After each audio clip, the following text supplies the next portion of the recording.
Investigation സിനിമയ്ക്ക് എന്തുകൊണ്ട് ഈ പേര് ഇത്രയും കാലമായിട്ട് ഉപയോഗിച്ചില്ല, എങ്ങനെ ഈ പേര് കിട്ടി എന്നാണ് ഞാൻ അന്വേഷിക്കുകയും ചെയ്യും, ഞങ്ങളത് കണ്ടെത്തുകയും ചെയ്യും. എനിക്ക് പറന്ന് നടക്കാം, ചാടി ചാടി നടക്കാം. ഞാൻ ഇത്രയും ഹെൽത്തി ആയിട്ട് എന്റെ ജീവിതത്തിൽ ദിവസം കൂടുന്തോറും ഞാൻ കൂടുതൽ ഹെൽത്തി ആവുന്നു. ഇപ്പൊ നടികരായിട്ട് ഇവൻച്വലി നടികർ തിലകം നാക്ക് പൊന്നാവട്ടെ. നമ്മളൊരു നിലപാട് പറയുന്ന സമയത്ത് ഉടനെ പക്ഷത്തേക്ക് ആക്കി കളയും. കട്ട കുത്തിപ്പൊക്കി ഉണ്ടാക്കിയാണ് കുട്ടനാട്, അല്ലാതെ പരശുരാമൻ മഴിഞ്ഞു കഴിഞ്ഞാൽ പൊന്ന് മനുഷ്യനെയാണ് ഞാൻ ദൈവത്തിനേക്കാൾ കൂടുതൽ ട്രസ്റ്റ് ചെയ്യുന്നത്. ടൊവിനോ, പ്രമോദേട്ടാ, നിങ്ങളിന്ന് കളയിലല്ലേ കോമ്പിനേഷൻ തുടങ്ങി? കള ചെയ്തു, പിന്നെ നീലവെളിച്ചം ചെയ്തു, മൂന്നാമത്തെ പടം അല്ലേ? ഇപ്പോഴും ആശാനെന്ന് വിളിക്കുന്നത്?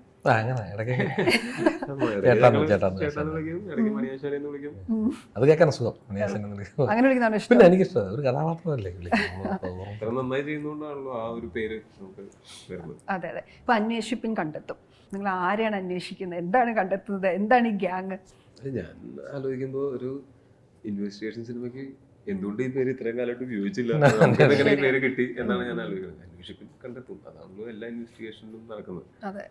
അപ്പോൾ ഇതൊരു പോലീസ് ഇൻവെസ്റ്റിഗേഷൻ തന്നെയാണ്. പക്ഷെ അതിനകത്ത് ഇൻവെസ്റ്റിഗേഷൻ ഭയങ്കര ഇൻട്രസ്റ്റിംഗ് ആയിട്ട് പോകുമ്പോൾ പോലും അതിനേക്കാളും നമ്മൾ ഇവരുടെയൊക്കെ ഒരു മാനസികാവസ്ഥ, ഇവരുടെ ഒരു പേഴ്സണൽ ലൈഫ്, അതിന്റെ ജേർണി, അതാണ് നമ്മൾ കൂടുതൽ കോൺസെൻട്രേറ്റ് ചെയ്യുന്നത്. പക്ഷെ വളരെ ഇൻട്രസ്റ്റിംഗ് ആയിട്ടുള്ള കേസ് അന്വേഷണവും ഉണ്ടാവും. ഇതിലിപ്പോ ഒരു നിങ്ങൾ നാലും ഒരുമിച്ച് എപ്പോഴും നിൽക്കുന്ന ഒരു ഗ്യാങ് അല്ലേ? ഈ 4 പേരില് നമ്മളുടെ പ്രഭുദേട്ടന്റെ ക്യാരക്ടർ എങ്ങനെയാണ് ഈ ഗ്യാങ്ങിലേക്ക് വരുന്നത് എന്നുള്ളത് ഭയങ്കര ഇൻട്രസ്റ്റിംഗ് ആയിട്ടുള്ള ചെറിയൊരു ക്യാരക്ടറാണ്. അത് ഞങ്ങള് 4 പേരും കൂടിയിട്ടാണ് കേസ്. ഈ 4 പേർക്കും ജീവിതമുണ്ട്, അതാണ്. ഇവര് മനുഷ്യരാണെന്നുള്ളതും ഡ്രസ്സിട്ട വേറെ ആളുകളാന്നൊക്കെ ഉള്ളത് തോന്നുന്നുണ്ട്. അതല്ല, ഇവർക്കും ഉണ്ട് കഥകള്. ഇതൊരു നമ്മളെയൊക്കെ ഹ്യൂമൻ ബീങ്സ് ആണെങ്കിലും സാധാരണ എന്ന് വെച്ചാൽ നമ്മൾ ഇൻവെസ്റ്റിഗേഷനിലേക്ക് പോയി കഴിഞ്ഞാൽ ഇൻവെസ്റ്റിഗേഷനിലേക്ക് കൂടെ മാത്രം അല്ലേ ഇതെന്ന് വെച്ചാൽ ഇവരുടെയൊക്കെ ലൈഫും ഇതിലെങ്ങനെയാണ് ഈ ഇൻവെസ്റ്റിഗേഷൻസ് ഒക്കെ ഇവരുടെ ലൈഫിലും മാറ്റങ്ങൾ ഉണ്ടാക്കുന്നുണ്ട്. അതെങ്ങനെയാണെന്നുള്ളതാണ് ഇതില് ആ ടീച്ചറിൽ കാണുന്നുണ്ട്. എനിക്കൊന്ന് ബൈബിൾ ആ വചന എഴുതുന്നതിൽ നിന്നാണെന്ന് തോന്നുന്നു അല്ലേ? അന്വേഷിപ്പിൻ കണ്ടെത്തും. അന്വേഷിക്കുകയും ചെയ്യും, ഞങ്ങളത് കണ്ടെത്തുകയും ചെയ്യും. എങ്ങനെ കണ്ടെത്തുന്നു, എങ്ങനെ പോകുന്നു എന്നൊക്കെയുള്ളതാണ് സാധാരണ. പിന്നെ ഇതില് ഒരു കൗതുകം എന്താന്ന് വെച്ചാൽ പീരീഡ് ആയത് കാരണം കൊണ്ട് ഇത്രയും ടെക്നോളജിക്കൽ അഡ്വാൻസ്മെന്റ്സ് ഇല്ല നമുക്ക് ഇന്നുള്ള. അത് കാരണം കൊണ്ട് കുറച്ചും കൂടെ നമ്മൾ മനസ്സ് വെച്ചും ബുദ്ധി വെച്ചും ഒക്കെ ആയിരിക്കും ഇതിലെ കേസ് തെളിയിക്കുന്നത്. അല്ലാണ്ട് അവിടെ നിന്ന് റിപ്പോർട്ട് വന്നു, ഇവിടെ നിന്ന് മറ്റേ ഹാക്കർ വന്നു, അതൊന്നുമില്ല. 93-94 ആ സമയത്താണ് ഈ നമ്മളെ സിനിമയുടെ കഥ നടക്കുന്നത്. ഓക്കെ. ഇപ്പം ഈ പ്രമോദനെ കാണുമ്പം ഇതുവരെ കണ്ട ലുക്ക് അല്ല കേട്ടോ, കുറച്ച് ഗൗരവക്കാരനാണ്. അങ്ങനെയല്ല, ഒരു ആറ്റിറ്റ്യൂഡിലൊക്കെ ഒരു മാറ്റമുണ്ട്. എന്താ സംഭവം? ഇല്ല, അങ്ങനൊന്നുമില്ല. എനിക്ക് ശരിക്കും ഒന്ന് പറയരുതെന്ന് പറഞ്ഞു, എന്നാലും ഞാൻ പറയാം, പെൻഷൻ ആയാൽ മതി എന്ന് ആഗ്രഹിക്കുന്ന ആളല്ല. വലിയ അത്യാവശ്യമുള്ള കാര്യമൊന്നും അല്ല. അങ്ങനത്തെ ഒരു പോലീസുകാരനാണ്. പിന്നെ ചില എന്താ വലിയ അത്ഭുതപ്പെട്ട ദുരൂഹതകളോ കാര്യങ്ങളൊന്നും എൻ്റെ ക്യാരക്ടറില്ല. കൂടെ ഉണ്ട്, എപ്പോഴും ഇവരുടെ കുഴപ്പമുള്ള ഇവരുടെ കൂടെ തന്നെ ഉള്ള ഒരു നല്ല ക്യാരക്ടറാണ്. അല്ലാതെ വേറെ എന്താ നീ കാണും എല്ലാം കൂടെ പറഞ്ഞിട്ട് അങ്ങോട്ട് പ്രൊഡ്യൂസർ ഇത് എന്നാ പണിയായി കാണും എല്ലാം കൂടെ പറഞ്ഞിട്ട് പോകുന്നുണ്ട്. ഡാർവിൻ്റെ ഫസ്റ്റ് ഡയറക്ഷൻ അല്ലേ? ഇപ്പം ഈ ഒരു കഥ കേൾക്കുമ്പോഴേ എന്താ അതിലേക്ക് ഹുക്ക് ചെയ്തത്? ഇപ്പോൾ ആദ്യത്തെ ഒരു ഡയറക്ടറാണ്, അയാളെ ട്രസ്റ്റ് ചെയ്യാന്നുള്ളത് ഒരു ഘടകമാണല്ലോ. എന്തായിരുന്നു കഥ തന്നെ അല്ലേ? തീർച്ചയായിട്ടും അതിന്റെ കഥ തന്നെയായിരുന്നു. കഥ അതായത് ഞാനങ്ങനെ ഒരുപാടൊന്നും ചിന്തിച്ചില്ല. അതായത് കഥ കേട്ടപ്പോൾ എനിക്ക് കേട്ടുകൊണ്ടിരിക്കുമ്പോൾ തന്നെ ഇത് ഭയങ്കര ഇൻട്രസ്റ്റിംഗ് ആണല്ലോ, നല്ല വൃത്തിയായിട്ടാണ്. പിന്നെ ജിനു ചേട്ടന്റെ നറേഷനും കേൾക്കാൻ ഭയങ്കര രസമാണ്. ഇത് നറേറ്റ് ചെയ്ത് നമുക്ക് ഭയങ്കര ഇൻട്രസ്റ്റിംഗ് ആയിട്ട് തോന്നി. അപ്പോൾ ഡാർവിനൊക്കെ അന്ന് ഇങ്ങനെ ഇരിക്കുള്ളൂ, അതായത് ഇങ്ങനെ ഭയങ്കരമായിട്ട് ഉറച്ച ശബ്ദത്തിൽ സംസാരിക്കുന്ന പോലുമില്ല. അപ്പൊ നമ്മൾ എന്താണെങ്കിലും ഇങ്ങനെ ഇരിക്കണേ എന്നാലും. പക്ഷെ ഈ കഥയുമായിട്ട് ഞങ്ങൾ അതിന് മുമ്പ് ഒരിക്കൽ കണ്ടിട്ടുണ്ട്. അതായത് പുള്ളി അസോസിയേറ്റഡ് വർക്ക് ചെയ്യുന്ന സമയത്ത് ഒരിക്കലും എൻ്റെ അടുത്തൊരു കഥ പറയാനായിട്ട് മുമ്പ് വന്നിട്ടുണ്ട്. രണ്ടാമത് വന്ന കഥയാണ് ഈ അന്വേഷിപ്പിൻ കണ്ടെത്തും. അന്ന് അത് നടന്നില്ല. ഈ അന്വേഷിപ്പിൻ കണ്ടെത്തുന്നതിന്റെ കഥ പറഞ്ഞപ്പോ ഈ പാവത്താനാണല്ലോ, ഇദ്ദേഹമാണോ ഇത് ചെയ്യണത് എന്നൊക്കെ ഞാൻ പെട്ടെന്ന് മനസ്സിനുള്ളിൽ ഞാൻ ചിന്തിച്ചു. പക്ഷെ അന്നും സംസാരിക്കുമ്പോൾ ഈ കഥയിലും എങ്ങനെയാണ് ഫിലിം മേക്ക് ചെയ്യാൻ പോകുന്നതിൽ പുള്ളിക്ക് നല്ല കൺവിക്ഷൻ ഉണ്ട്. പക്ഷെ എനിക്ക് ആ ട്രസ്റ്റ് ഉണ്ടായത് കഥയും ടീമും ഒക്കെയാണ്. പ്രമോട്ടാ, ഈ ഇപ്പം കള ടൊവിനോടോടെ ചെയ്തു, നീലവെളിച്ചം ചെയ്തത് പറഞ്ഞു. ഈ നിങ്ങളൊരു കോമ്പിനേഷൻ വരുമ്പോൾ ഉണ്ടാകുന്ന ഒരു സൗകര്യം എന്താ? ഭയങ്കര സിംഗല്ലേ, എനിക്ക് ഭയങ്കര ഇഷ്ടമാണ്. വേറെ ആരുടെ കൂടെ അഭിനയിക്കുന്നതിനെക്കാട്ടി ഭയങ്കര സന്തോഷമുണ്ട്. അത്ര അടുത്തൊരു നമ്മുടെ വീട്ടിലെ വിശേഷങ്ങൾ വരെ ചോദിച്ചറിയുന്ന ഒരാളാണ്. ഇപ്പം ഇവിടെ വന്നപ്പോൾ ഞാൻ ഇങ്ങനെ വീഡിയോ കോൾ ചെയ്ത് വൈഫിനെ കാണുക വിഷയമൊക്കെ ചെയ്തു. അങ്ങനെ എനിക്ക് വേറെ സിനിമയിൽ അങ്ങനെ അത്ര വലിയ ആത്മബന്ധമുള്ളവർ ആയിട്ടില്ല. ഇനി മുന്നോട്ടുള്ള പോക്കിലും ഉണ്ടാവും. ഇത് എനിക്ക് ഒരുപാട് മാനസികമായി അടുപ്പമുള്ള ഒരാളാണ്. എങ്ങനെ പറ്റിയെന്ന് അറിഞ്ഞുകൂടാ, ഭയങ്കര ഇഷ്ടമാണ്. ഭയങ്കര അതിന്റെ അഭിനയിക്കുന്നതിനെക്കാട്ട് ഇടവേളകൾ ഭയങ്കര രസകരമായിരുന്നു. അതാണ് ആ സമയത്ത് തമാശ പറച്ചിലും പാട്ടും ബഹളവും ഒക്കെ ആയിട്ട് അടിച്ചുപൊളിയായിരുന്നു. ആക്ഷന്റെ അവിടെ ഒരു മാത്രമേ ഞങ്ങൾ അഭിനയിക്കാറുള്ളൂ. അതൊക്കെ മൊത്തം പക്കാ സാധാ മനുഷ്യരെ പോലുള്ള എനിക്കെല്ലാം അത്ഭുതങ്ങളായിരുന്നു. കാരണം നമ്മൾ ഇങ്ങനൊരു മേഖലയിലേക്ക് ആദ്യം വരുന്ന ഒരാളോട് കുറെ സിനിമകൾ ചെയ്തിട്ടാണ് ശരിക്കും കളയിലേക്ക് വരുന്നത്. കളയാണ് ശ്രദ്ധിക്കപ്പെട്ടത്. അപ്പം അവിടെ ഒന്നും എനിക്ക് ഇങ്ങനെയുള്ളതൊന്നും കിട്ടിയിട്ടില്ല. അവിടെ വരുന്നു, ഓടി വന്ന് സാറ് ഗോപി അത്തുപോയി, തീർന്നു, പിന്നുള്ള ഇല്ലല്ലോ. ഇത് മുഴുവനുള്ള സിനിമയുടെ നമുക്ക് എന്താ പിന്നെ റൂം കിട്ടുക, ഫുഡ് കൊണ്ടുവെക്കുക, നമ്മളെ കൊണ്ടുപോകാൻ വണ്ടി വരും, ഇതൊക്കെ എന്നെ സംബന്ധിച്ചിടത്തോളം അതൊക്കെ ആദ്യത്തെ അനുഭവങ്ങളൂടെ ആയതുകൊണ്ട് അത് ഭയങ്കര സന്തോഷം. പ്രമോദിന് മാത്രമല്ല, എനിക്ക് തോന്നിയിട്ടുള്ള കാര്യം മറ്റ് നടന്മാരോട് നമുക്ക് എന്തായാലും ഒരു അകലം ഉണ്ടാവും. പക്ഷെ ടോവിനോട് അത് ഇല്ല, പ്രേക്ഷകർക്കെന്ന് തോന്നാറുണ്ട്. ഒരുപക്ഷെ ഇപ്പം ടോവിനോ ഇപ്പം ഇങ്ങനെ ഒരു സ്വപ്നം കണ്ട് അത്രയും കഷ്ടപ്പെട്ട് സിനിമയിൽ വന്നു, അതെപ്പോഴും തുറന്നു പറയാറുണ്ട്. പിന്നെ ഫാമിലി ആയിട്ടുള്ള അറ്റാച്ച്മെന്റ് എപ്പോഴും സംസാരിക്കാറുണ്ട്. പിന്നെ സാധാരണക്കാരെ കാണുമ്പോൾ ഉള്ളൊരു ഇടപെടലൊക്കെ ഉണ്ടല്ലോ, ചിലപ്പോൾ അതൊക്കെ കൊണ്ടുകൂടിയായിരിക്കാം. അങ്ങനെ ഞാനിപ്പോഴും ആലോചിക്കുന്നത്, എനിക്ക് എൻ്റെ കാര്യം മാത്രമല്ല, എല്ലാ ആക്ടേഴ്സും അല്ലെങ്കിൽ അങ്ങനെ എല്ലാ ആക്ടേഴ്സിനും അവരുടെ പേഴ്സണൽ സ്പേസിൽ അവർ തന്നെ ആയിരിക്കുമല്ലോ. പുറത്തേക്ക് പോകുമ്പോൾ ചിലപ്പോൾ ആരെങ്കിലും ആ കുറച്ചൊരു ഷീൽഡ് ഇടുന്നുണ്ടെങ്കിൽ ഒരു സെൽഫ് പ്രൊട്ടക്ഷന് വേണ്ടിയിട്ടുള്ള ഒരു ഷീൽഡ് ഇടുന്നൊന്നും അല്ലാതെ എനിക്ക് തോന്നുന്നു സിനിമയോ അല്ലെങ്കിൽ എന്തെങ്കിലും ഒരു പോപ്പുലാരിറ്റിയോ സെലിബ്രിറ്റി സ്റ്റാറ്റസോ ആൾക്കാരെ മുഴുവനായിട്ടും വേറെ മനുഷ്യന്മാരാക്കി മാറ്റും എന്നൊന്നും ഞാൻ വിശ്വസിക്കുന്നില്ല. എനിക്ക് എൻ്റെ എക്സ്പീരിയൻസ് എന്ന് പറയാൻ പറ്റുള്ളൂ. എനിക്ക് എൻ്റെ ആദ്യ സിനിമയിലുണ്ടായിരുന്നത് ഇപ്പോഴും എൻ്റെ സുഹൃത്തുക്കളാണ്. അതിനേക്കാളും മുമ്പ് ഞാൻ LKG മുതൽ ഒരുമിച്ച് പഠിച്ചൊരു 30-30 വർഷമായിട്ട് ഞങ്ങൾ ഇപ്പോഴും ഫ്രണ്ട്സാണ്. ഞാൻ സിനിമയിൽ വന്നോ ഇല്ലയോ ഇതൊന്നും അവരെ ബാധിക്കുന്ന കാര്യമല്ല, എന്നെയും ബാധിക്കുന്ന കാര്യമല്ല. നമ്മളെ പരിചയമില്ലാത്ത, നമ്മളായിട്ട് അടുത്ത് ഇടപെടിയില്ലാത്ത ആൾക്കാർക്ക് പുറത്തുനിന്ന് നോക്കുമ്പോൾ അവരുടെ മനസ്സിൽ നമ്മളെ പറ്റി വിചാരിക്കുന്ന ഒരു വിചാരമുണ്ട്. അതാണ് നമ്മൾ വിചാരിക്കുന്നത്, ജഡ്ജ് ചെയ്യുന്നതാണ്. പക്ഷെ നമുക്ക് കൂടുതൽ അത് പക്ഷെ നമുക്ക് മുകളിലേക്ക് എടുക്കാനും പറ്റില്ല. നമ്മളെ അറിയാത്തവർ ഇനി നമ്മളെ ജഡ്ജ് ചെയ്യണം, നമ്മളെ അറിയാവുന്നവർക്കല്ലേ നമ്മൾ ജഡ്ജ് ചെയ്യാൻ. ടോവിനെ കുറിച്ച് പറയുമ്പോൾ ടോവി പണ്ടിട്ടൊരു ഫേസ്ബുക്ക് പോസ്റ്റ് ഭയങ്കര ഫേമസ് ആണല്ലോ, 2011 ജൂണിലിട്ട ഒരു പോസ്റ്റ്. ഇപ്പൊ നിങ്ങൾ എന്നെ കളിയാക്കാം, കഴിവില്ലാത്തവനെന്ന് പറയാം, പക്ഷെ ഒരു ദിവസം ഞാൻ എത്തുക തന്നെ ചെയ്യും. അതെന്റെ ഹാർഡ് വർക്കിന് എനിക്കുള്ള കോൺഫിഡൻസ് ആണ്. അന്നത്തെ ആ മൊമെന്റ് ഓർക്കാറുണ്ടോ? അതിടുമ്പോഴത്തെ ഒരു മാനസികാവസ്ഥ, ഇന്ന് എത്തി നിൽക്കുന്ന ഒരു സ്റ്റേജ്. ഇത്രയും പക്വതയൊന്നുമില്ല, ഇത്രയും പേര് ഇത് കാണുമെന്നൊന്നും വിചാരിക്കുന്നില്ല. അന്ന് ആകെ 4-3-7 പേരാണ് നമ്മളെ ഇൻസ്റ്റാഗ്രാം അല്ല ഫേസ്ബുക്ക്. അപ്പൊ നമുക്കിത് അതിന് റെസ്പോൺസിബിലിറ്റി എടുക്കേണ്ട കാര്യമില്ലായിരുന്നു, മനസ്സിലായോ? അന്നത്തെ കാലത്ത് ഇത് നമുക്ക് എന്തും പറയാം, ആകെ 4-3-7 പേരെ കാണുള്ളൂ. ഇന്നൊരു പോസ്റ്റ് ഇടുന്ന പോലെ അല്ല അന്നൊരു. അപ്പോ അന്നെന്തോ ഈ പറഞ്ഞ പോലെ സിനിമയിൽ അഭിനയിക്കണമെന്ന് ആഗ്രഹം ഉണ്ടായിരുന്നു, അതിന് വേണ്ടിയിട്ട് ശ്രമിച്ചു. അന്ന് ആ സമയത്ത് തന്നെ എനിക്ക് ജോലിയും ഉണ്ടായിരുന്നു. അപ്പൊ ഞാനത് ഒട്ടും എൻജോയ് ചെയ്യുന്നുണ്ടായിരുന്നില്ല. ആ സമയത്ത് ആരോ നമ്മളിങ്ങനെ ട്രിഗർ ചെയ്യുന്ന ഭയങ്കര ഇൻസൾട്ടിങ് ആയിട്ടുള്ള എന്തോ ഒന്ന് പറഞ്ഞു.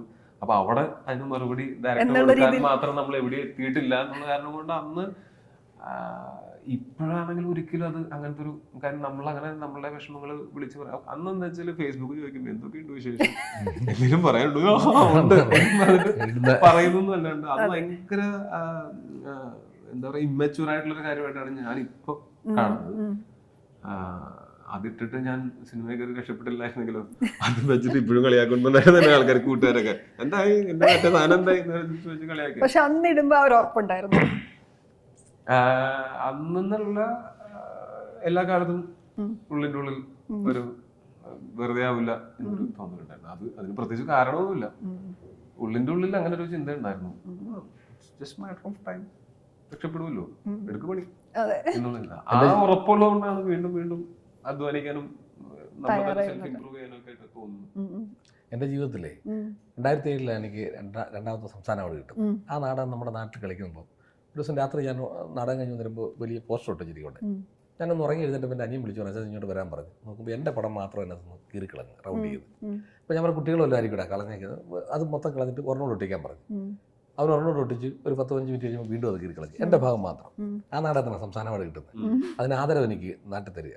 അപ്പോൾ ഞാനിങ്ങനെ വന്നിട്ട് ഞാൻ പറഞ്ഞേ ഇന്ന ഈ സംഭവം ഞാൻ പറഞ്ഞു, എൻ്റെ ഷോക്കാട് ഇങ്ങനെ ഷോക്കാട് നമ്മൾ പറഞ്ഞു, ഷോക്കാട് കീറിക്കളഞ്ഞു. അപ്പോൾ അത് കീറിയ ആള് ഒന്നിലും ഞാൻ സംസാരിക്കുന്നത് കേൾക്കുന്നുണ്ടാകും, ഇല്ല വീട്ടിൽ ഇരുന്നാണേലും അല്ലെങ്കിൽ ഫ്രണ്ടിലുണ്ടാകും. റെഡിയായിരുന്നു. കാസർഗോഡ് മുതൽ കന്യാകുമാരി വരെ സിനിമയുടെ പോസ്റ്റർ ഞാൻ കീറിക്കുന്നു പറഞ്ഞു എൻ്റെ. അത് കോൺഫിഡൻസ് ആണ്, എത്തണം എന്ന് വല്ലാതെ ആഗ്രഹിച്ചത്. അതുപോലെ തന്നെ ആ കോൺഫിഡൻസ് ആണ്. നമ്മുടെ ഉള്ളിൽ നമുക്കൊരു ഇതുണ്ടല്ലോ, നമുക്ക് എത്താൻ പണികൾ എടുക്കണം, അല്ലാതെ പണിയെടുക്കണം. ഈ പറഞ്ഞ പോലെ അന്ന് ഇപ്പം എന്തെങ്കിലും പോസ്റ്റ് ഇടുന്നൊക്കെ പറഞ്ഞാൽ ഇപ്പം ഈ ഗുസ്തി താരങ്ങളുടെ വിഷയം ഉണ്ടായപ്പോഴാവട്ടെ, കശ്മീർ ഫയൽസ് ഇറങ്ങിയപ്പോഴൊക്കെ ടോവി അഭിപ്രായം പറഞ്ഞു. ഇപ്പം അങ്ങനെ ഒരു ഇത് നമ്മുടെ കേരള അല്ല അല്ലേ അത് പറഞ്ഞായിരുന്നു കാശ്മീർ കേരള സോറി കേരള സ്റ്റോറി ഇറങ്ങിയപ്പോൾ. അപ്പം അല്ല ഞാൻ ചോദിച്ചപ്പോൾ ഇപ്പം അങ്ങനെ അത് ഇടാനൊരു ധൈര്യം ഉണ്ടോ, അല്ലെങ്കിൽ എന്തെങ്കിലും ആലോചിച്ച് പലവട്ടം ആലോചിച്ചിട്ടാണോ അങ്ങനെ? പക്ഷെ അതിനും ഇതിനും ഒന്നിനും ഒരു പൊളിറ്റിക്കൽ പാർട്ടിയായിട്ട് അഫിലിയേറ്റ് ചെയ്ത് വായിക്കാതിരുന്നാൽ സന്തോഷം എനിക്ക് തോന്നിയിട്ടുണ്ട്. എനിക്ക് ഓർമ്മയുണ്ട് നീരജ് മാധവ് ഒരിക്കലിട്ടൊരു പോസ്റ്റ്, അത് ഞാൻ കുറേ പ്രാവശ്യം അത് ചിന്തിക്കുകയും എനിക്ക് അവനോട് ഞാൻ പറഞ്ഞിട്ടില്ല എന്നുണ്ട്, പക്ഷെ ഞാനത് ശരിക്കും അവൻ പറഞ്ഞത് ഭയങ്കര സത്യമാണെന്ന് തോന്നിയൊരു കാര്യമാണ്. നിങ്ങളുടെ നിലപാട് ഇവിടെ ആർക്കും അറിയണ്ട, നിങ്ങൾ ഏത് പക്ഷത്താണെന്ന് മാത്രം പറഞ്ഞാൽ മതി. നിങ്ങളുടെ അപ്പൊ നമ്മളൊരു നിലപാട് പറയുന്ന സമയത്ത് ഉടനെ പക്ഷത്തേക്ക് ആക്കി കളയും. അത് ആ ഒരു പേടി മാത്രമേ ഉള്ളൂ. അതർവൈസ് അത് നമ്മൾ ഉത്തരവാദിത്വമാണ് അങ്ങനെ പറയേണ്ടത്. പറയാതെയും ഇരിക്കാം. കാര്യം എന്ന് വെച്ചാൽ ഇപ്പൊ പറഞ്ഞിട്ട് കാര്യമില്ലാത്ത കാര്യങ്ങൾ പറയേണ്ട കാര്യമില്ല. നമ്മളൊരു കാര്യം പറഞ്ഞിട്ട് കാര്യമില്ലെങ്കിൽ അത് പറയേണ്ട കാര്യമില്ല എന്നും ചിന്തിക്കാം. ചില കാര്യങ്ങൾ നമുക്ക് തോന്നുന്നത് പറഞ്ഞിട്ട് കാര്യമുണ്ട്, പറയണം, കുറച്ച് ആൾക്കാർ അറിയണം എന്ന് തോന്നുന്നു പറയാതിരിക്കും. അത് സിനിമകളിൽ കൂടെയും പറയും. പിന്നെ ഞാനത് ഇപ്പൊ ഞാൻ വിശ്വസിക്കുന്നത് സോഷ്യൽ മീഡിയ അതിന് പറ്റിയൊരു വേദിയാണെന്ന് എനിക്ക് തോന്നുന്നില്ല. പക്ഷെ സിനിമകളും അതിന് പറ്റിയ വേദിയാവും ചിലപ്പോൾ. അപ്പൊ സിനിമകളിൽ കൂടെ പറയാനുള്ള കാര്യങ്ങൾ ചിലപ്പോൾ പറയാൻ പറ്റുമായിരിക്കും. എല്ലാ സിനിമയിലും അങ്ങനെ സാരോപദേശം വേണമെന്നില്ല. ചിലപ്പോൾ അങ്ങനെ എന്റെ മേഖല ഇതാണ്, ഇതിലൂടെ എനിക്ക് പറയാൻ പറ്റുന്നതാണെങ്കിൽ പറയാം, പറയാൻ പാടില്ലാത്തതാണെങ്കിൽ പറയാതിരിക്കാനുള്ള ഓപ്ഷൻ ഉണ്ട്. അതേപോലെയാണ് ഈ സോഷ്യൽ മീഡിയയിലാണെങ്കിലും പറയാനും പറയാതിരിക്കാനുള്ള ഓപ്ഷൻ ഉണ്ട്. ഒന്നും മാൻഡേറ്ററി അല്ല. ചില സമയത്ത് പറയണം തോന്നുമ്പോൾ അതും പറഞ്ഞ് പ്രതികരണ തൊഴിലാളി ആവാൻ പറ്റില്ല. ഒരു തവണ നമ്മളിത് പറഞ്ഞാൽ എന്തായി പ്രതികരിക്കണില്ലേ, അങ്ങനെ എല്ലാ ദിവസവും രാവിലെ പ്രതികരിക്കാനൊന്നും കിട്ടിയില്ലല്ലോ, അങ്ങനെയല്ലല്ലോ. നമ്മള് അത്രയും നമ്മളെ ഇമോഷണലി ടച്ച് ചെയ്യുമ്പോഴല്ലോ നമ്മളൊരു കാര്യത്തിൽ പ്രതികരിക്കേണ്ട കാര്യം. എൻ്റെ നാട്ടിലെ കുട്ടനാടിനെ കുറിച്ചൊരു സംവാദം വന്നപ്പോൾ ഞാൻ അതിൽ പറഞ്ഞേ, ഈ തൊഴിലാളികൾ 6 അടിയിൽ നിന്ന് കട്ട, ചെളി എന്ന് പറഞ്ഞാൽ നമ്മുടെ കട്ട എന്ന് പറയുന്നത്, കട്ട കുത്തിപ്പൊക്കി ഉണ്ടാക്കിയാണ് കുട്ടനാട്, അല്ലാതെ പരശുരാമൻ കഴിഞ്ഞല്ല എന്ന് പറഞ്ഞു. എൻ്റെ പൊന്ന്, നമ്മുടെ അച്ഛൻ മണ്ണിനടിക്കണം തുമ്മി എന്താ തോന്നുന്നു. അതുപോലെ സത്യമല്ലേ പറഞ്ഞത്. നമ്മളിങ്ങനെ മേഖല, ഞാൻ നാടകത്തിൽ നിന്ന സമയത്ത് ഇതൊക്കെ പറഞ്ഞിട്ടുണ്ട്, അന്ന് ആരും പറഞ്ഞില്ല, ആരും. പക്ഷേ ഇവിടെ ഈ മേഖലയിൽ വന്നിട്ട് നമുക്ക് നമ്മുടേതായ ഒരു നിലപാടുകൾ ഒന്നും പറയാൻ നോക്കില്ല. മനുഷ്യരല്ലേ നമ്മൾ അച്ഛനാണ്, മകനാണ്, ആങ്ങളെയാണ്, സഹോദരനാണ്, കൂട്ടുകാരനാണ്, സിനിമാകാരനുമാണ്, അല്ലെങ്കിൽ സിനിമയിലെത്തിയ കലാകാരനുമാണ്. നമുക്ക് നമ്മുടെ കാര്യങ്ങളൊന്നും പറയാൻ പറ്റില്ല എന്ന് പറഞ്ഞാൽ അത് വല്ലാത്ത വേദനയാണ്. ചില കാര്യങ്ങളിൽ ആൾക്കാർ ചോദിക്കും അഭിപ്രായം പറയണില്ലേ, എനിക്ക് അതിനെക്കുറിച്ചൊന്നും അറിയില്ല, അറിയാണ്ട് ഞാൻ അഭിപ്രായം പറയാം. ബാക്കി നമ്മളിപ്പോ എന്തെങ്കിലും അഭിപ്രായം പറയുകയാണെങ്കിൽ അതിനെപ്പറ്റി ഒന്ന് മനസ്സിലാക്കി അതിന്റെ എന്താണ് സർക്കംസ്റ്റൻസ് എന്നൊക്കെ അറിഞ്ഞിട്ട് വേണമല്ലോ. നമ്മള് കൂടുതൽ ആൾക്കാരും നമ്മളുടെ എന്തെങ്കിലും നമ്മൾ പറയുന്ന കാര്യങ്ങൾ കാണുകയും കേൾക്കുകയും ചെയ്യുന്നുണ്ട് എന്നുണ്ടെങ്കിൽ നമ്മൾ കൂടുതൽ ഉത്തരവാദിത്തത്തോടെ വേണം അത് നിർവഹിക്കാൻ. ഞാനങ്ങനെ ഒരു പാർട്ടിയായിട്ടോ ഒരു മതമായിട്ടോ ഏത് പാർട്ടിയോ ആയിക്കോട്ടെ, ഏത് മതമായിക്കോട്ടെ, എനിക്ക് ആരോടും പ്രത്യേകിച്ചൊരു ഇഷ്ടമില്ല, പ്രത്യേകിച്ചൊരു ഇഷ്ടക്കേടുമില്ല. കുറച്ചും കൂടെ മനുഷ്യന്റെ പക്ഷത്ത് നിൽക്കുന്ന പരിപാടിയാണ് ഞാൻ. എൻ്റെ ഒരു ഐഡിയോളജി എന്ന് പറയുന്നത് അത് പ്രാക്ടിക്കൽ ആയിട്ടുള്ള ഐഡിയോളജി കൂടെ ആവും. അത് പേപ്പറിൽ മാത്രം ഉണ്ടായാലും പോരാ. അപ്പൊ അങ്ങനത്തെ ഒരു ഐഡിയോളജിയാണ് എൻ്റെ. മനുഷ്യനെയാണ് ഞാൻ ദൈവത്തിനേക്കാൾ കൂടുതൽ ട്രസ്റ്റ് ചെയ്യുന്നത്. അപ്പോ അതാണ് സത്യം. അപ്പോ നമ്മൾ പറയുന്ന കാര്യങ്ങൾ ചിലപ്പോൾ ഒറ്റയടിക്ക് കേൾക്കുമ്പോൾ എല്ലാവർക്കും അത് ഭയങ്കരമായിട്ട് വർക്കായി തോന്നില്ല. നമ്മുടെ ദൈവങ്ങളെ ഒന്നും കാണാറില്ല, മനുഷ്യരല്ലേ ഒന്ന് കാണുന്നത്. അതെ. ഇപ്പം പ്രമോദേട്ടന് ഒരു 26 വർഷത്തെ നാടക അഭിനയ പരിചയം കൂടി ഉണ്ടല്ലോ. അപ്പം പ്രമോദിന്റെ നളിനാക്ഷന്റെ വിശേഷങ്ങളിൽ ചെറിയ ക്ലിപ്പൊക്കെ ഞാൻ യൂട്യൂബിൽ കണ്ടിരുന്നു. നമ്മൾ കരഞ്ഞു അത് ഡയലോഗ് ഡെലിവറി ഒക്കെ കാണുമ്പോൾ. അപ്പൊ അങ്ങനെ ഒരു നടന്റെ ഉള്ളിൽ കോമ്പിനേഷൻ വരുമ്പോഴേ ടോവിക്ക് ഉണ്ടാകുന്ന ഒരു പഠനവും എക്സ്പീരിയൻസ് ഒക്കെ തീർച്ചയായിട്ടും അത് ഞാൻ ആദ്യം നമ്മൾ ഒരുമിച്ച് കളയിൽ ചെയ്യുന്ന സമയത്ത് തന്നെ അത് പ്രമോദന്റെ അടുത്ത് ചിലപ്പോൾ ഞങ്ങൾ നേരിട്ട് പറഞ്ഞിട്ടുണ്ടാവില്ല. പക്ഷെ ഞങ്ങൾ തമ്മിലുള്ള ഡിസ്കഷൻസിൽ പറഞ്ഞിരുന്നു ഈ തിയേറ്റർ ആക്ടേഴ്സിന്റെ ഒരു ഗുണം എന്ന് പറഞ്ഞാൽ അവർ ട്രെയിൻഡ് ആണ്. ഇത്രയും ഇപ്പൊ പുള്ളി സിനിമയിൽ വന്നിട്ട് ഇത്രയും വർഷം ആയിട്ടുള്ളൂ നമുക്ക് പറയാൻ പറ്റുള്ളൂ. അഭിനയം തുടങ്ങിയിട്ട് കാലം കുറേ ആയിട്ടുണ്ട്. അപ്പോൾ അവിടെ ഇദ്ദേഹം വർക്ക് ചെയ്തിട്ടുള്ള ആൾക്കാർ അവിടുത്തെ ടെക്നീഷ്യൻസ് ആണെങ്കിലും അവിടെ കൂടിയിട്ടുള്ള ആർട്ടിസ്റ്റുകളാണെങ്കിലും അവരുടെ ഒക്കെ പുള്ളി പഠിച്ച സാധനമൊക്കെ കൊണ്ടുവന്ന് പുള്ളി വരുന്നത്. ഇതൊരു എക്സ്പീരിയൻസ് ഒരു ക്യാരക്ടറിലെ എന്തൊക്കെ ചെയ്യാം, അതായത് ആ ക്യാരക്ടറിന് എന്തൊക്കെ ചെയ്യാൻ പറ്റില്ല എന്നുള്ളത് ട്രെയിൻഡ് ആയിട്ടുള്ള ആൾക്കാർക്ക് കുറച്ചുകൂടി എളുപ്പത്തിൽ ചിന്തിക്കാൻ പറ്റും. പിന്നെ ഇംപ്രവൈസേഷൻസ് എന്ന് പറഞ്ഞാൽ അത് സ്പോട്ടിൽ വരുന്നതാണ്. അത് മനോധർമ്മം, അത് ബൈ പ്രാക്ടീസ് തന്നെ വരുന്നതാണ്. നേരത്തെ പ്ലാൻ ചെയ്ത് വെച്ചിട്ട് നമുക്ക് ഇംപ്രവൈസ് ചെയ്യാൻ പറ്റില്ല. ഇംപ്രവൈസേഷൻ ആ സ്പോട്ടിൽ സംഭവിച്ചു. അത് എനിക്ക് തോന്നിയിട്ടുണ്ട്. അത് പ്രമോദന്റെ ഭയങ്കര സ്ട്രോങ് പോയിന്റ് ആണ്. അപ്പൊ അത് കാണുമ്പോഴാണ് നമ്മളും ഇംപ്രവൈസ് ചെയ്യാനായിട്ട് മടിക്കാത്തത്. മറ്റത് ഇംപ്രവൈസ് ഒരു ടേക്ക് എടുത്തിട്ട് അത് ഇംപ്രവൈസ് ചെയ്ത് അത്ര നന്നായില്ലെങ്കിലും ഒന്ന് പേടിച്ച് ചിലപ്പോൾ ഇംപ്രവൈസ് ചെയ്യാതിരിക്കും. പക്ഷെ ഇംപ്രവൈസ് ചെയ്യാനുള്ള ധൈര്യം കിട്ടും പ്രമോദന്റെ കൂടെയുള്ള പ്രമോദനെ പോലുള്ള അങ്ങനത്തെ അത്രയും ഇംപ്രോംപ്റ്റു ആയിട്ട് കാര്യങ്ങൾ ചെയ്യുന്ന ആർട്ടിസ്റ്റുകളുടെ കൂടെ ചെയ്യുന്നു. പ്രമോദിനെ സംബന്ധിച്ച് അതിന്റെ ഒരു എളുപ്പം എങ്ങനെയാ? ഇപ്പൊ ഈ പറഞ്ഞ പോലെ ഇത് പറഞ്ഞതിനകത്തുണ്ട്. ഈ നമ്മൾ ഞാൻ ചെന്നപ്പെട്ട കൈകൾ അതുപോലുള്ള കൈകളിലാണ് ചെന്നപ്പെട്ട നാടകത്തിൽ. ഭയങ്കര വലിയ വലിയ നടന്മാരുടെ കൂടെ നമുക്ക് സ്റ്റേജിൽ വർക്ക് ചെയ്യുമ്പോൾ ഇന്ന് കളിക്കുന്ന ഒരു നാടകം നമുക്ക് നാളെ കളിക്കാൻ പറ്റില്ല. എന്തെങ്കിലും വ്യത്യാസം ഉണ്ടാകും. നമ്മൾ ഒരേ നാടകം ആളുകൾ ഈ ഒരു നാടകം തന്നെയല്ലേ കളിക്കുന്നത് ചെയ്യും. പക്ഷേ നാടകത്തിന്റെ അവതരണത്തിൽ സ്റ്റേജിന്റെ സൗകര്യം, മറ്റേ പ്രേക്ഷകന്റെ സൗകര്യം, മൈക്ക്, അന്നത്തെ സാഹചര്യങ്ങൾ, ശബ്ദങ്ങൾ എല്ലാം കൂടെ നമ്മളെ വല്ലാതെ ബാധിക്കും. അപ്പോൾ ഇന്ന് കണ്ട സാധാരണ നമ്മൾ ഉദ്ഘാടന നാടകം ഫസ്റ്റ് കളി കളിക്കുമ്പോൾ കുറേ ആളുകൾ വിളിച്ചിരുത്തിയായിരിക്കും കാണിക്കും. അന്ന് കളിക്കുന്ന നാടകം ഒരിക്കലും നമുക്ക് വ്യത്യാസം കളിക്കാനൊക്കെ ഇല്ല. കാരണം നമ്മൾ ഓരോ ദിവസവും മിനുക്കിക്കൊണ്ടിരിക്കുക. നമ്മുടെ കയ്യിലേക്ക് ഈ നാടകം ആകുന്നതനുസരിച്ച് നമ്മൾ വീണ്ടും വിട്ട് അതാണ് നമുക്ക്. ഇപ്പോൾ എന്നെ സംബന്ധിച്ച് എന്നോട് സിനിമ വന്നിട്ടുണ്ട്, ഒരു ടേക്ക് എടുത്ത് പ്രശ്നമായിട്ട് നമുക്ക് ഒന്നും എടുക്കാന്ന് പറഞ്ഞാൽ ഞാൻ എന്തെങ്കിലും അഡീഷണൽ ഉണ്ടാകും. എനിക്ക് തോന്നുന്നു ഓഡിയൻസിന്റെ ഇൻസ്റ്റന്റ് റെസ്പോൺസും കൂടെ കിട്ടുമ്പോൾ നല്ലദാഷിന്റെ തന്നെ പറഞ്ഞൊന്നുമല്ല. ആ ഫസ്റ്റ് കളിച്ച നാടകവും അവസാനം കളിച്ച നാടകം കൊണ്ട് ആടുവാരുടെ വ്യത്യാസമായിരുന്നു. ക്ലൈമാക്സിലേക്ക് ഞാൻ ആ നാടകം കളിച്ച് ഇന്ന് വരെ ഒരു കരയാൻ വേണ്ടി ഒരു സാധനം ഉപയോഗിച്ചിട്ടില്ല. ഉപയോഗിക്കാൻ എവിടെ നിർത്തുന്നു വരും. നമ്മുടെ കയ്യിലൊന്നും ഇല്ലല്ലോ, വീണ്ടും ചെയ്തെടുക്കണ്ടേ. ലൈവ് നിൽക്കുന്ന സമയത്ത് അത് പറയുന്നത് ഉള്ളിൽ തട്ടി തന്നെ പറയുന്നത്. നമ്മൾ ഉള്ളിൽ തട്ടി നമ്മൾ പിന്നെ അതല്ല, അത് എഴുതി വെച്ചിരിക്കുന്ന ഫ്രാൻസിസ് ടി മാവേലിക്കര, അത് ആര് പറഞ്ഞാലും നന്നാകുന്ന എൻ്റെ വിശ്വാസം. അപ്പോൾ അത് കുറച്ചുകൂടെ നമ്മുടേതായ നമ്മൾ കണ്ട അനുഭവങ്ങളിലൂടെയൊക്കെ അത് കയറി ഇറങ്ങി പറയുമ്പോൾ ഉണ്ടാകുന്നൊരു ഇതല്ല. അതാണ് നമുക്ക് കിട്ടിയ ഞാൻ പറഞ്ഞ ചെന്നുവിട്ട കൈകൾ. അവർ പറയും ചില വാക്കുകളുടെ ഇന്ന സ്ഥലത്ത് ഒന്ന് ചെറുതായിട്ട് അമർത്തിയാൽ മതി, വേദനിക്കും എന്ന് പറയും. അത് അവിടുന്ന് കിട്ടില്ല, നമുക്ക് ഇതൊന്നും. പിന്നെ അതിനെ നമ്മൾ എന്നും വൃത്തിയാക്കാൻ ശ്രമിക്കുന്നുണ്ട്. ടോവിയുടെ കാര്യം പറയുകയാണെങ്കിൽ ഈ ക്യാരക്ടേഴ്സ് തിരഞ്ഞെടുക്കുന്നതിലുള്ള അതിലൊരു വേഴ്സറ്റാലിറ്റി ഉണ്ടല്ലോ. ഇപ്പം മുമ്പേ പറഞ്ഞ പോലെ ഡിയർ ഫ്രണ്ടിലെ കഥാപാത്രം എനിക്ക് ഭയങ്കര ഇഷ്ടമാണ്. പക്ഷെ എനിക്ക് ഞെട്ടിച്ചത് തല്ലുമാലയായിരുന്നു. ഞാൻ ആദ്യം തൊട്ടേ സിനിമകൾ കാണുന്നതാണ്. പക്ഷെ തല്ലുമാല കഴിഞ്ഞിട്ട് ഞാനൊരു ടെക്സ്റ്റ് ചെയ്തിരുന്നു, ഭയങ്കരമായിട്ട് ഞെട്ടിച്ചു. മാത്രമല്ല ഓരോ സിനിമ കഴിയുന്നതോറും ഭയങ്കരമായിട്ട് ഇമ്പ്രൂവ് ആകുക എന്നുള്ളത്. അപ്പോൾ ഈ കഥാപാത്രം തിരഞ്ഞെടുപ്പിൽ ഒരു ശ്രദ്ധ ഉണ്ടല്ലോ. ഇപ്പം അത് മാത്രമല്ല, വഴക്ക് പോലുള്ള സിനിമകൾ, അദൃശ്യജാലകം പോലുള്ള സിനിമകൾ ചെയ്യുന്നു. അപ്പോൾ പലതരം ആളുകളുടെ അടുത്ത് പോയി സ്വയം എക്സ്പ്ലോർ ചെയ്യുന്ന ഒരു ഇതുണ്ടല്ലോ. അതൊരു കോൺഷ്യസ് ഡിസിഷനാണോ? ഇങ്ങനെ വേണം? ഉറപ്പായിട്ടും അതെ, കോൺഷ്യസ് ഡിസിഷനാണ്. നമ്മൾ തന്നെ സ്വയം ആവർത്തിക്കാതിരിക്കുക. കഥയുടെ കാര്യത്തിലാണെങ്കിലും ക്യാരക്ടറിന്റെ കാര്യത്തിലാണെങ്കിലും നമ്മുടെ പെർഫോമൻസിലാണെങ്കിലും ആവർത്തനം വരാതിരിക്കുക എന്നുള്ളത് ഞാൻ ചിന്തിക്കാറുണ്ട്. അതിനു വേണ്ടിയിട്ട് ബോധപൂർവമായിട്ടുള്ള ശ്രമം. പിന്നെ ഭാഗ്യവശാൽ എനിക്ക് കിട്ടുന്ന എൻ്റെ ചുറ്റുമുള്ള ആൾക്കാരും അതിന് സപ്പോർട്ടീവായിട്ടുള്ള ഗ്രൂപ്പും ഒക്കെയാണ് എനിക്ക് എല്ലാ സിനിമകളിലും കിട്ടുന്നത് എന്നുള്ള കാരണം കൊണ്ടാണ് അത് ശ്രമിച്ചു നോക്കാനും പറ്റുന്നത്. നമ്മളെ അങ്ങനെ മോട്ടിവേറ്റ് ചെയ്യുന്ന ആൾക്കാർ കൂടെ ഇല്ല എന്നുണ്ടെങ്കിൽ നമുക്ക് ഭയങ്കര ബുദ്ധിമുട്ടാണ്. ആ മോട്ടിവേഷൻ നമ്മൾ തന്നെ കണ്ടെത്തേണ്ടി വരും.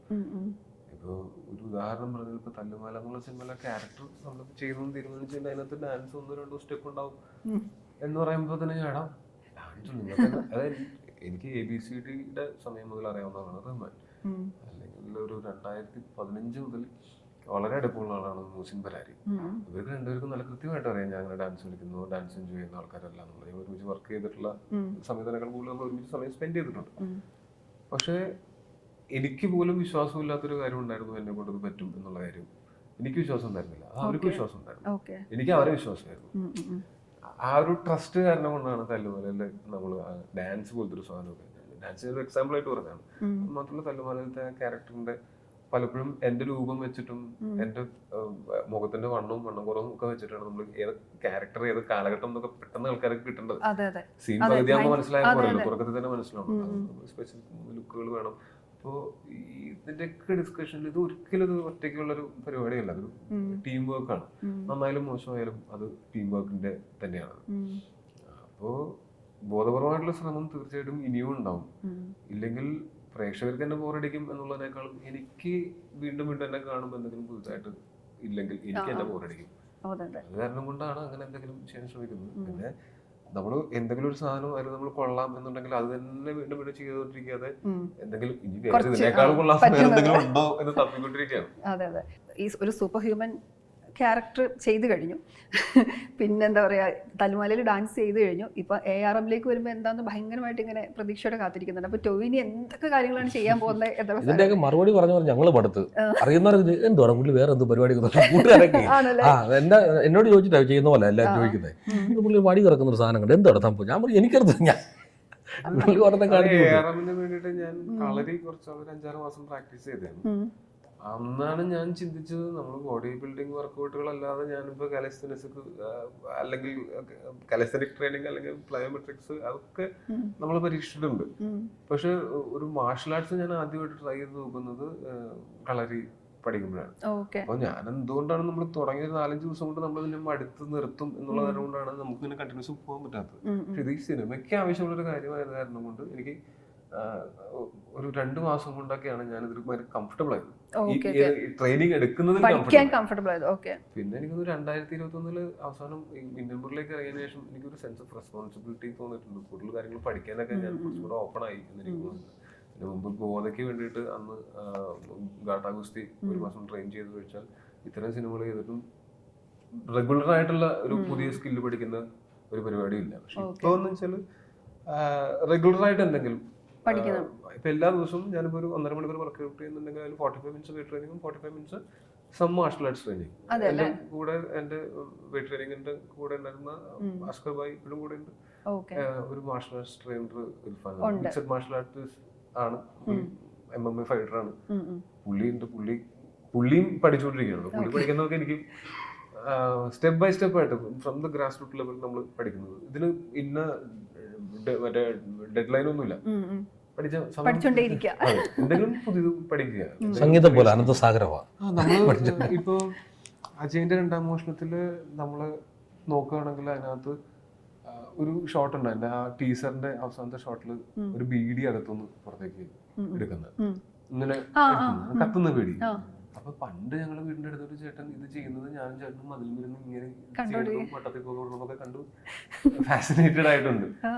പിന്നെ നമ്മൾ ഇത് വളർന്നു വലുതായപ്പോ എപ്പോഴും പഠിച്ചു വെച്ചൊരു സംഭവം, ഞാൻ സിനിമയിൽ വന്നിട്ട് ഇത്രയും വർഷമായിട്ട് എനിക്കത് ഉപയോഗിക്കേണ്ടി വന്നല്ലോ. പക്ഷെ അതിന്റെ 2ാം വർഷത്തിൽ ആ പെർട്ടിക്കുലർ ഷോട്ടിൽ എനിക്ക് ഉപയോഗിക്കാൻ പറ്റി. ഒരു കോളേജ് പഠിക്കുമ്പോൾ പഠിച്ചു വെച്ചു. അപ്പൊ അതേപോലത്തെ കുഞ്ഞു കുഞ്ഞു ട്രിക്സ്, റൂബിക്സ് ക്യൂബിന്റെ ട്രിക്സോ അല്ലെങ്കിൽ ഇപ്പൊ നഞ്ചക്കോ അല്ലെങ്കിൽ വടിയോ വാള് തന്നെ കത്താനെ സോഡ് വീശുന്ന പോലെ അല്ല നമ്മുടെ നാടൻ കളരിയുടെ വാള് വീശും, മറക്കടാരി. ഇതൊക്കെ എന്ന് വെച്ചാല് ഇതിലൊന്നും അഗ്രഗണ്യനാവാൻ വേണ്ടിട്ടല്ല, എല്ലാത്തിലും നമ്മള് ഇതെല്ലാം ഒന്ന് ട്രെയിൻ ചെയ്ത് വെക്കും. ഒരു സിനിമയ്ക്ക് ഒരു ക്യാരക്ടറിന് അത് ആവശ്യം വരുന്ന സമയത്ത് ആ സമയത്ത് നമ്മൾ ട്രെയിൻ ചെയ്താലും കുറച്ച് ദിവസങ്ങൾ കൊണ്ട് അത് അച്ചീവ് ചെയ്യാന്ന് പറയുന്നത് ഭയങ്കര ബുദ്ധിമുട്ടായിരിക്കും. ഓൾറെഡി ഇൻട്രസ്റ്റ് ഉള്ള വിഷയങ്ങളൊന്നും ട്രെയിൻ ചെയ്ത് പോയാൽ എപ്പോഴെങ്കിലും അത് ഉപകാരപ്പെടും. അതെ, ഈ പറഞ്ഞ പോലെ ഈ മിന്നൽ മുരളി ഒരു സാധനം സെറ്റ് ചെയ്ത് വെച്ചിട്ടുണ്ട്, പ്രേക്ഷകരും അതിന് മുകളിലാണ് പുതിയ കാര്യങ്ങൾ പഠിക്കാനായിട്ട്. അന്ന് ബേസിൽ പറയട്ടെ എന്തെങ്കിലും പുതിയ ട്രിക്സ് പഠിച്ചാൽ നമുക്കത് പ്രാക്ടിക്കൽ എഫക്ട്സിൽ നമുക്ക് അതിനകത്ത് ഉപയോഗിക്കാം. അങ്ങനെ കുറെ സാധനങ്ങൾ നമ്മൾ അതിനകത്ത് ഉപയോഗിച്ചിട്ടുണ്ട്. പിന്നെ എനിക്ക് തോന്നുന്നു അതിനേക്കാളൊക്കെ ഉപരി നമ്മള് ഒരു ഏജ് വരെ നമ്മുടെ ശരീരത്തിൽ എന്ത് പരിക്ക് പറ്റിയാലും അതിൽ നിന്നൊക്കെ നമ്മൾ റിക്കവർ ഒരു പോയിന്റ് കഴിയുമ്പോൾ നമ്മളുടെ ശരീരത്തിലെ സെൽസിന്റെ മറ്റേ റീജനറേറ്റ് ചെയ്യാനുള്ള പവർ കുറയും, നമ്മുടെ മെറ്റബോളിസം കുറയും, ഇങ്ങനെ കുറെ മാറ്റങ്ങൾ നമ്മുടെ ശരീരത്തിൽ ഉണ്ടാവും, ഹോർമോണൽ ചേഞ്ചസ് ഉണ്ടാവും, ഇതൊക്കെ ഉണ്ടാവും. അപ്പൊ ഇതിനൊക്കെ അനുസരിച്ച് ഞാൻ വിശ്വസിക്കുന്നത് അതിനൊക്കെ കോമ്പൻസേറ്റ് ചെയ്യുന്ന രീതിയിൽ നമ്മുടെ ഡിസിപ്ലിനും നമ്മുടെ ട്രെയിനിങ്ങും കൊണ്ട് എന്റെ ജീവിതത്തിൽ ഞാൻ ഏറ്റവും യങ്ങർ ആയിട്ടിരിക്കുന്നത് ഇപ്പോഴാണ്. ഞാൻ ഈ ഡിസിപ്ലിൻ വന്നപ്പോഴാണ് എനിക്ക് പറന്ന് നടക്കാം, ചാടി നടക്കാം. ഞാൻ ഇത്രയും ഹെൽത്തി ആയിട്ട് എന്റെ ജീവിതത്തിൽ ദിവസം കൂടുന്തോറും ഞാൻ കൂടുതൽ ഹെൽത്തി ആവുന്നു. ഇത് അതിന്റെ ആഫ്റ്റർ എഫക്ട് അതാണ്. നമ്മൾ ഈ സിനിമയ്ക്ക് വേണ്ടിയിട്ട് പഠിക്കുന്നതാണെങ്കിൽ പോലും ഇപ്പൊ കളരി അന്ന് കുറച്ചാൾ പ്രാക്ടീസ് ചെയ്ത് കഴിഞ്ഞപ്പോൾ എന്റെ ലൈഫിൽ ഉണ്ടായിട്ടുള്ള മാറ്റം സിനിമയ്ക്ക് വേണ്ടിയിട്ട് ഉപയോഗിച്ചെന്നുള്ളതിനേക്കാളും ഒന്ന് വഴുക്കി വീണാലും അപകടമില്ലാത്ത പൂച്ച ലാൻഡ് ചെയ്യണ പോലെ ലാൻഡ് ചെയ്യാൻ പറ്റുന്നുണ്ട്. ഇത് ഞാൻ മനഃപൂർവ്വം വീഴാൻ പോകുന്നു, കൈ ഇവിടെ കുത്തണം, കാലിവിടെ കുത്തണം എന്നല്ല, ഇത് റിഫ്ലക്സ് പോലെ വന്നു തുടങ്ങും നമ്മൾ. അതാണ് ഈ മാർഷൽ ആർട്സ് പോലുള്ള സാധനങ്ങൾ പഠിക്കുന്ന സമയത്ത് ഉണ്ടാവുന്നത്. അപ്പൊ അങ്ങനെയും ഗുണം ചെയ്യുന്നുണ്ട്. അതെ, എല്ലിന്റെ ഒക്കെ ബലം കുറയുമ്പോഴത്തേക്കും എല്ലിന് അപകടം, ആ ഒരു ഇമ്പാക്ട് കിട്ടാത്ത രീതിയിൽ വീഴാൻ പഠിക്കുക. പ്രമോട്ടന് ഇപ്പം നായകനായിട്ടൊരു സിനിമ വരുന്നുണ്ടല്ലേ, ജെറി. ജെറി ജെറി പിന്നെ എഴുതുന്നൊരു കാര്യം പറയുന്നല്ലോ, എന്താ അതിങ്ങനെ ഇത്? എഴുതി റെഡിയാക്കി വെച്ചിരിക്കുക, കൊടുത്തിട്ടുണ്ട്. ചർച്ച നടക്കുന്നു. ഉടനെ തുടങ്ങും. അതിന്റെ മറ്റു കാര്യങ്ങളെ കുറിച്ചൊന്നും വിശദമായിട്ട് പറയാറായിട്ടില്ല. എന്നാലും നല്ല സബ്ജക്റ്റാണ്. ആക്ടറായിട്ടും നാടകനായിട്ടും അറിയുള്ളൂ. ഇനി എഴുത്ത് എഴുതാനായിട്ടും അല്ല, അത് എഴുതാനായിട്ടുള്ള കാരണം എന്ന് പറഞ്ഞാൽ പുള്ളി ആ നാട്ടിൻപുറത്ത് വെറുതെ കുട്ടനാട്ടില് വള്ളംകളിയിലൊക്കെ ഭയങ്കര ആക്റ്റീവായിട്ട് പാർട്ടിസിപ്പേറ്റ് ചെയ്തിട്ടുള്ളതാണ്. കളിവെള്ളത്തിലൊക്കെ ഒന്നാമതൊക്കെ ഇരുന്ന് കളിച്ചിട്ടില്ല. അതല്ലേ, പണിയെടുത്തിട്ടുള്ള ആളെ ഇപ്പഴാ പണി വലിയായിട്ടില്ലാതെ. ഈ കഥ കേട്ടിരുന്നോ? എഴുതിയ കഥ കേട്ടില്ല, പക്ഷേ കുറെ ഇൻസിഡൻസ് ആ സമയത്ത് ഞങ്ങൾ ഡിസ്കസ് ചെയ്തിട്ടുണ്ട്. ആ സിനിമയ്ക്ക് നമ്മൾ കാണാൻ കാത്തിരിക്കുക. സിനിമ സംഭവിക്കട്ടെ. ഇപ്പൊ ജെറിയും നമ്മുടെ ഈ ഡേറ്റിൽ തന്നെ ഇറങ്ങുന്നല്ലേ, കോമ്പറ്റീഷൻ. ഓക്കെ, അതുപോലെ നടികർ തിലകം കളഞ്ഞു തോന്നുന്നല്ലേ, നടികർ. അതിനുവേണ്ടി ഭയങ്കരമായിട്ട് അത് ഇനി സമയമുണ്ടല്ലോ, തുടങ്ങിയിട്ടില്ല. ഒരു കാരണവശാലും അങ്ങനെ അത്രയും റെസ്പെക്റ്റഡ് ആയിട്ടുള്ള ഒരാളുടെ ആരാധകർക്കാണെങ്കിലും കുടുംബത്തിനാണെങ്കിലും ഒരു ചെറിയ വിഷമമെങ്കിലും നമ്മൾ ഒരിക്കലും അങ്ങനെ കടന്ന് ചിന്തിച്ചില്ല എന്നുള്ളതാണ് സത്യസന്ധമായിട്ട് പറഞ്ഞാൽ. നമ്മളൊരു ഇപ്പൊ ഒരു ഇൻവെസ്റ്റിഗേഷൻ സിനിമയ്ക്ക് അന്വേഷിപ്പിൻ കണ്ടെത്തും എന്ന് പേരിടുന്നത് പോലെ ഒരു ആക്ടറിന്റെ ഒരു ജേണിയാണ്.